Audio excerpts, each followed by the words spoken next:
Bueno, en este primer tutorial les quería hacer una introducción a los instrumentos básicos que vamos a usar en este tutorial y que son los instrumentos más básicos de la electrónica.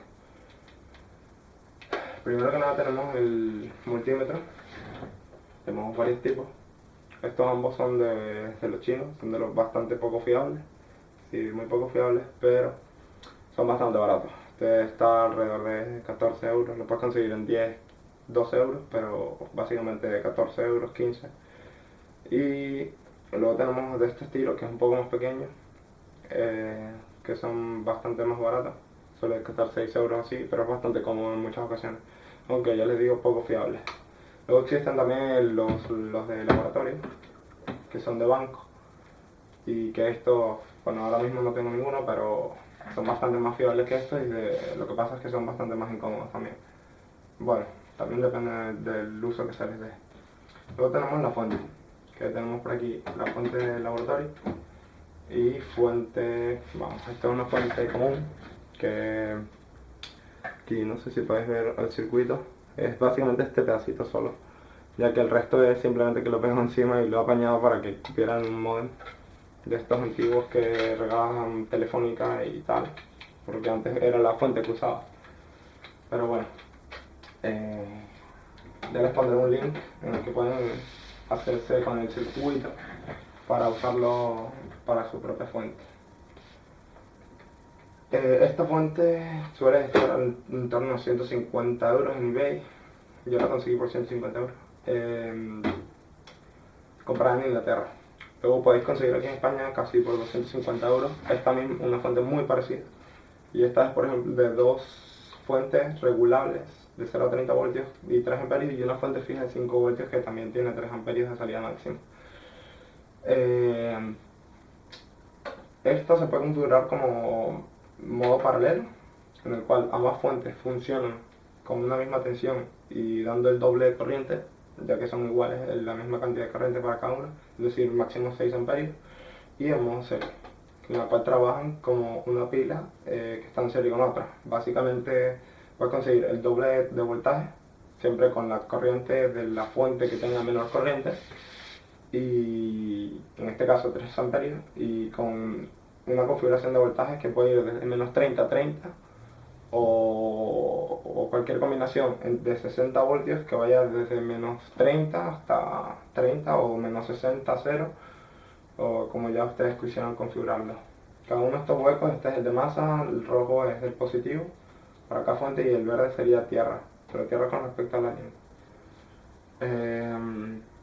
Luego tenemos también el limitador de corriente, muy útil, sobre todo cuando estamos trabajando con componentes bastante sensibles, ya que podemos cargarnos los componentes. Pues con el limitador de corriente podemos evitar muchos problemas, la verdad. Vale, pero básicamente es la fuente. Luego tenemos el multímetro que nos permite medir eh, resistencias, no sé si podéis verlo, resistencia, tensión en continua, las dos líneas paralelas es continua, luego en alterna, y luego tenemos medidor de ganancia de transistores. En estos huecos se colocan los transistores, ya les explicaré más adelante. Luego este es medidor de capacidad, no todos los multímetros poseen medidor de capacidad, pero este tiene un medidor de capacidad, es bastante malo, pero bueno, sirve para hacerse una idea por lo menos. Luego tenemos medidor de corriente en continua, otra vez las líneas paralelas, en alterna. Luego tenemos el medidor de continuidad, que nos dice cuándo hay continuidad entre dos puntos. Otra cosa a tener en cuenta es que todas las tensiones tenemos que medirlas en paralelo al circuito. Es decir, donde queramos medir tenemos que poner cada una de los cables del multímetro a cada una de las patas del componente en el que queramos medir la tensión. Y en cambio la corriente se mide en serie. Otra cosa a tener en cuenta es que este es el conector de voltaje, tiene su símbolo. Aquí se mide voltaje. El positivo se conecta aquí, el negativo al común, y también sirve para medir resistencia a estos dos. Luego si queremos medir corriente tenemos este y este. el de miliamperios es para máximo 200 miliamperios. Aquí lo pone, en cualquier caso eso depende del multímetro.